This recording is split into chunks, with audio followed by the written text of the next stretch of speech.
കേരളത്തില് NEP നടപ്പാക്കിയിട്ടില്ല പൂർണ്ണമായിട്ടും. എത്ര നഷ്ടം കേരളത്തിന് വന്നിരിക്കുന്നു?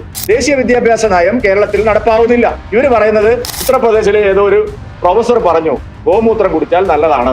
നോക്കൂ, നിങ്ങൾ എന്തൊരു വിഡ്ഢിത്തമാണ് ഇവിടുത്തെ വിദ്യാഭ്യാസ വിചക്ഷണന്മാര് ഇടതുപക്ഷക്കാർ പറയുന്നത്. ഏതോ ഒരു പ്രൊഫസർ പറഞ്ഞു എന്നുള്ളൊരു പേര് പറഞ്ഞിട്ടാണ്. യഥാർത്ഥത്തിൽ ദേശീയ വിദ്യാഭ്യാസ നയത്തിന്റെ ഭാഗമായിട്ട് എന്തെല്ലാം സ്ട്രക്ചറൽ ആയിട്ടുള്ള പരിഷ്കാരങ്ങൾ വന്നിരിക്കുന്നു. BEd കാര്യത്തിൽ, നിയമപഠനത്തിന്റെ കാര്യത്തിൽ, മെഡിക്കൽ വിദ്യാഭ്യാസത്തിന്റെ കാര്യത്തിൽ, എല്ലാ ഭാഷകളിലും പരീക്ഷ എഴുതുന്നതിന്റെ കാര്യത്തിൽ, ത്രിഭാഷാ സമ്പ്രദായം കൊണ്ടുവരുന്നതിന്റെ ഫലമായിട്ട് ഉണ്ടാകുന്ന നമ്മുടെ കുട്ടികൾക്ക് മത്സരത്തിൽ മുന്നോട്ട് വരുന്നതിന് ആവശ്യമായിട്ടുള്ള സഹായത്തിന്റെ കാര്യത്തിൽ, അങ്ങനെ ഒരു 1000 നേട്ടങ്ങൾ NEP ഉണ്ട്. ഏതോ ഒരു പ്രൊഫസർ പറഞ്ഞു, ഏതോ ഒരു കുട്ടിയെ പഠിപ്പിച്ചു എന്നൊക്കെ പറഞ്ഞിട്ട് ഈ മാതിരി വിഡ്ഢിത്തങ്ങൾ എഴുന്നള്ളിച്ച് കേന്ദ്രം നടപ്പാക്കുന്ന പദ്ധതികൾ എത്രായിരം കോടി രൂപയുടെ നഷ്ടമാണ് കേരളത്തിനുണ്ടായിരിക്കുന്നത്. ഉന്നത വിദ്യാഭ്യാസ രംഗത്ത്, പ്രാഥമിക വിദ്യാഭ്യാസ രംഗത്തെല്ലാം ചെലവഴിക്കാൻ വേണ്ടി കേന്ദ്രം സംസ്ഥാനങ്ങൾക്ക് അനുവദിക്കുന്ന കോടാനുകോടി രൂപയുടെ നഷ്ടം കേരളത്തിനുണ്ടായിരിക്കുന്നു. ഇത് കേരളത്തിൽ ചൂണ്ടിക്കാണിക്കാൻ ഒരു പ്രതിപക്ഷമില്ല. ഞങ്ങളുടെ പോയിന്റ് അവിടെയാണ്.